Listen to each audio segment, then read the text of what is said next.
Hey everybody, in this video I'm going to show you how to take flashcards from NotebookLM and export them into Canva so you can make flashcards that your students can work with. This is one of the issues that we have with NotebookLM. There's not a whole lot of issues that we have with NotebookLM, but this is definitely one of them, and it's one that we get a lot. So I'm going to show you how to do this pretty quickly and pretty easily. And it will give you something that looks nice that your students will want to study from. Check it out.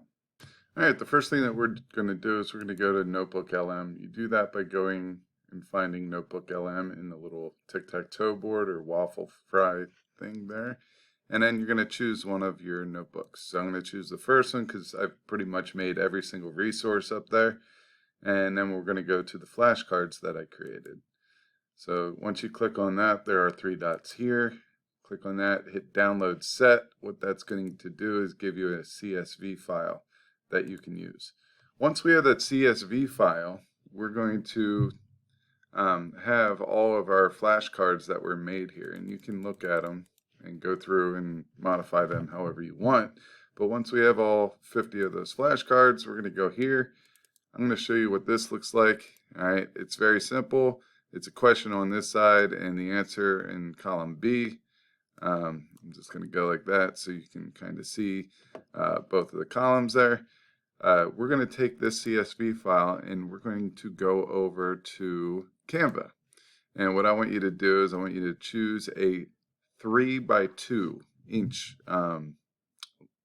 design here. All right, we can switch this to be whatever we want. I just like to start 3x2 because it's a rectangle.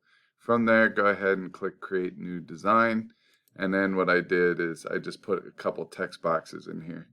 So the idea is I'm going to bring everything in column A and I'm going to put that in the question box, and I'm going to bring everything in column B and throw that in the answer box. And when you do that, all the kids have to do is cut out the flashcard and then fold it over, and they have their question and answer flashcard. If you want to put a staple or a piece of tape on it, they could do that, but it's quick and easy and ready to go. All right, the only thing that we have to do once we have our design here, and this is a very minimalistic design. You could go in and look at templates and make it however you want. All we have to do is we have to connect our data, and the way that you do that is you hit connect data. It's going to ask you to bring it up and connect the spreadsheet, which I already did, but we're going to hit connect data. We're going to connect this side to the question. As you can see, it's there. And we're going to click this one. We're going to hit connect data, and we are going to put the answer over here. So now there's going to be question and answer on each side. So from there, we hit continue, and what it's showing you is all 50 of them are going to be created, and then you hit create 49 designs. All right, when you do that, it's going to show you the flashcards. Now, as you can see, we're going to have to go in here and we're going to have to move some stuff around because the font is too big. And there's two ways that you could do this. What I would do is try to find whichever one is the longest, and what I could have done earlier is really change these text boxes. But I just want to kind of go through this and make them larger so you wouldn't have to redo all this. So if you get into this problem right here, I'm going to go back to this. I'm going to make this larger, like this. Another thing we could do is make the text smaller, but I don't really want to do that. I'm going to just make this a lot larger, and that should take care of it. All right, there we go.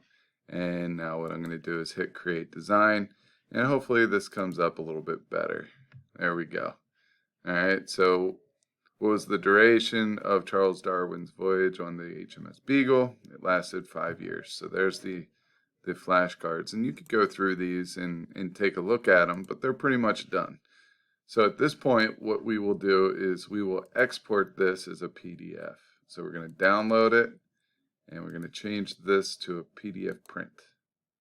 All right, and it's all 49 pages worth. So there we go. And we are going to download it as a PDF print. And once this happens, I'll come back on. All right, now that we have everything laid out how we want it, now it's time to print them out. So what I'm going to do is I'll open this up. As you can see, all our note cards are there. They look pretty good. Now we're going to go to print. All right, we'll go to more settings, and we will say 4 pages per sheet, like that. That's going to give us 4 of our flashcards. You can do more than that if you want, and it's going to resize it however you want. Maybe that's the right answer for you. It doesn't matter. I like to do fit printable area, because if we do fit the paper, then we're losing our cut space in there if that's something that's important to you. And then when you're done, you just print. All right, so it's going to use 9 sheets of paper, and you would hit print, and that will give a student a set of flashcards there. All they would have to do is cut it out and then fold it over. If they want to do a staple or a piece of tape or glue, they could do that, and you would be done. And that's how you would get your individual flashcards from NotebookLM. I hope this helped.